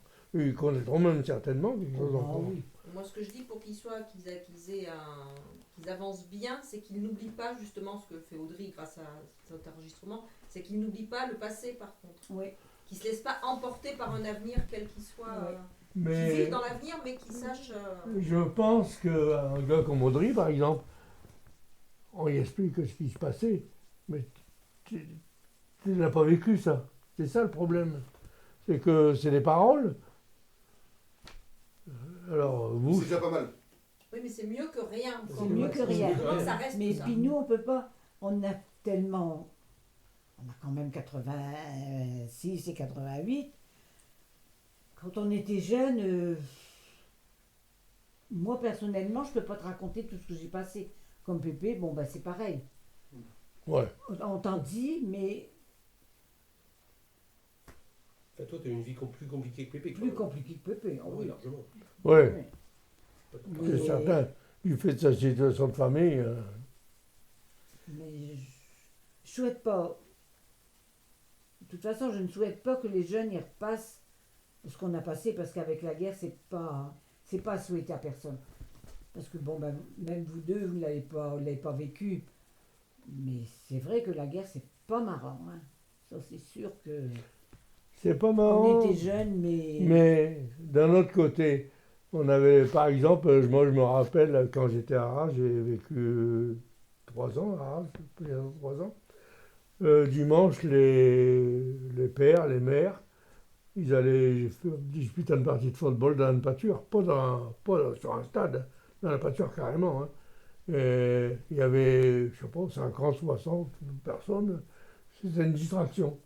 Je me rappelle une chose qui m'a marqué, par exemple, c'est qu'au soir, l'été, Ah oui. tout le monde était Il dehors. était assis à sa porte. Oh, là, débranché. Oh. Non, c'est moi. C'est moi, ce que je voulais pas le. C'est rien. Hop. C'est bientôt fini, ça. C'est vrai que les gens, ils s'assiedent, alors ils sortaient une chaise, Ils ils se mettaient s'assiedent à la dehors. porte, et puis ils se parlaient Parce entre que voisins. c'était un peu par la force des choses, parce qu'il n'y avait pas de climatisation, il n'y avait rien du Puis tout. il n'y avait pas de télévision, il n'y avait rien pour. Ouais. Donc les gens, pour vivre un peu, ils se mettaient dehors. Et puis parler. Et on a connu un peu ça au Vietnam d'ailleurs. Au Vietnam, par exemple, on était dans un hôtel, et ben au matin, tu te réveillais, tu avais le coiffeur qui coupait les cheveux dehors. Les gens, ils déjeunaient dehors. Mhm. Pourquoi? Parce qu'ils n'avaient pas non plus de climatisateurs à ce moment-là au Vietnam. Il faisait tellement chaud qu'ils ne pouvaient pas rester là. Mais Et c'était pas la je me chaleur. rappelle, les hommes, ils jouaient à saute-mouton, pas à saute-mouton, à cavalier qui arrive. Mhm. Alors ils se mettaient à 10 d'un équipe, à 10 d'un autre, et puis ils se mettaient l'un derrière l'autre, et il y avait une équipe qui sautait, il fallait qu'ils sautent le plus loin possible. Et quand si celui qui avait la charge sur le dos, il tombait par le poids, et ben il s'en mettait encore un coup, c'est les autres qui ont sauté. Sinon, s'ils arrivaient à tenir, ben, ils changeaient d'équipe. Des bricoles, des... Attention, tu vas tirer sur le bazar Non, c'est bon. avec ton pied. On avait des Ah oui, distractions je- simples, et puis c'est bon. C'est pas du tout la même Non, vie non. que vous, c'est pas vrai. Et ça, c'est plus sympathique qu'autre chose. Est-ce que vous auriez envie de faire passer un message à vos arrière-petits-enfants et vos arrière-arrière-petits-enfants? Qu'est-ce que vous auriez aimé leur dire? Profiter des progrès et les mettre à leur avantage. Ouais. Parce que moi je dis qu'une chose, c'est que vous avez beaucoup plus de choses que nous, vous en profitez pas tellement. Si, mais t'es habitué toi au téléphone. Mm. C'est quelque chose qui t'est devenu usuel.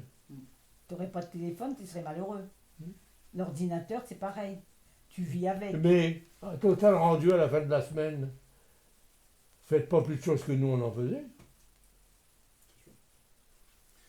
Ça, c'est. Parce que par exemple, quand tu vas, un exemple, quand après qu'on est marié, on allait au cimetière, on partait de la revue, on prenait une bêche, et c'était des tombes en terre à ce moment-là. Ah, ma On mère. tournait la terre. On mettait, pour aller nettoyer une tombe, on mettait 3 heures. Parce qu'il fallait aller au cimetière, nettoyer et revenir Et après à au pied. cimetière. Mais vous aujourd'hui, vous allez à la porte du cimetière en voiture. Vous mettez 10 minutes pour y aller. Ça fait 20 minutes aller-retour. Il n'y a plus de tombe en terre. C'est des tombes en ciment. Mais Simon, les 3 heures qu'on passait, qu'est-ce que vous en avez fait? Vous n'avez pas su l'adapter. Vous êtes dans votre train-train. Ah, nous, de toute C'est façon, ça que je veux dire. C'est que le- normalement, vous auriez besoin de travailler 10 heures par semaine. Quand tu penses que les machines outils qu'on avait et ceux qu'il y a maintenant, ils vont 10 fois, ils vont 100 fois plus vite. Mais qu'est-ce que vous avez fait?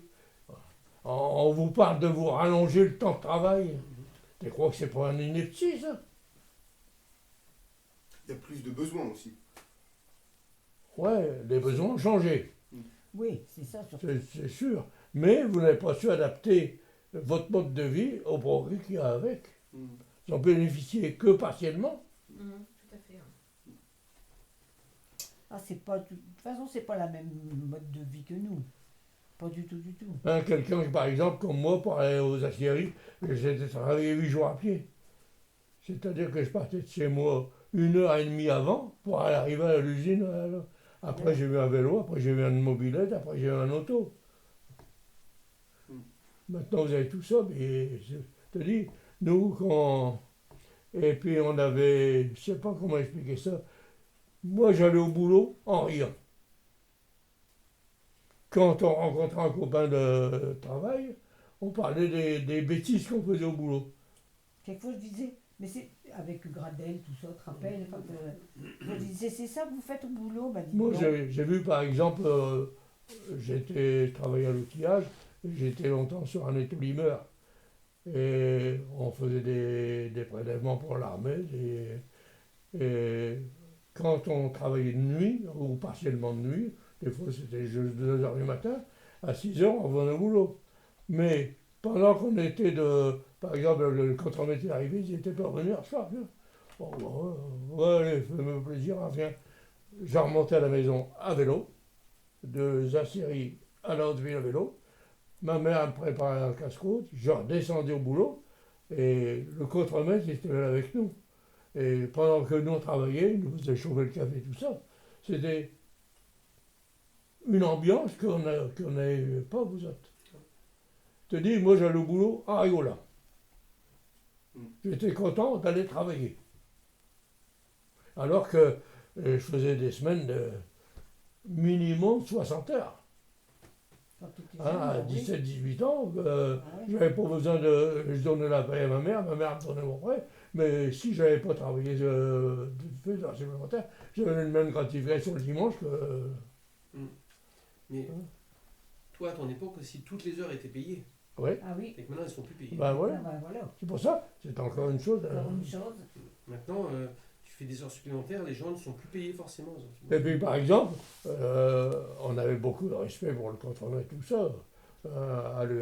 Un ingénieur à l'usine, c'était quelque chose de formidable. Hein. C'était un monsieur. Hein. Mais eux, ils savaient aussi reconnaître le mérite. Il y avait une ambiance particulière. Et qu'il n'y a plus maintenant. Bah, tu sais pas, Que- parce que bah, tu n'y es plus, tu peux plus dire exactement. Tu vois bien. Ah, Et quoi? bah, l'ambiance qu'il y a, tu n'y es pas. Mais quelqu'un qui me parle de D'après ce travail, qu'ils trois nous quarts, il disent. s'emmerde au boulot. Oui, c'est Ou vrai. alors il y a la jalousie, il y a les tirages de pâtes.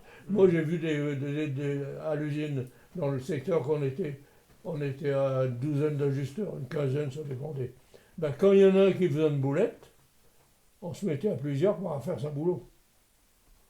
En plus de notre travail, on cherchait à récupérer le plus possible. Il y en a qui faisait une petite bricole, l'autre qui faisait ça, pour dire que le contremaître, il ne se l'aperçoit pas.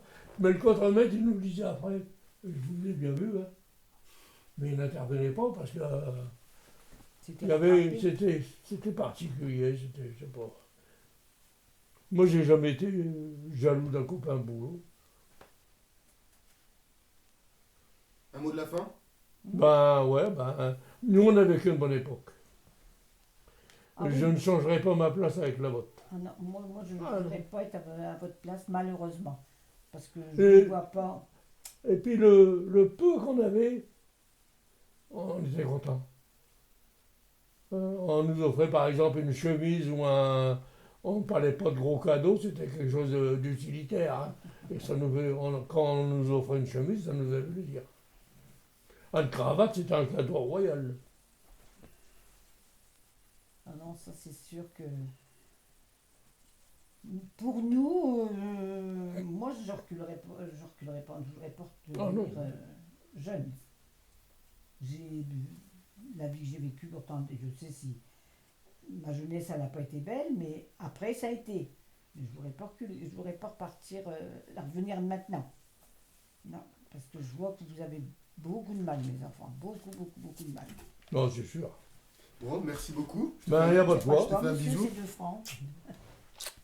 On espère Un qu'on bisou. t'a aidé. J'espère que ça. Et on va Ça se mettre sera juste bien. devant la caméra tous les trois, juste pour faire comme une photo. Ouais. Voilà. Et voilà. Un gros bisou. Merci beaucoup. Voilà.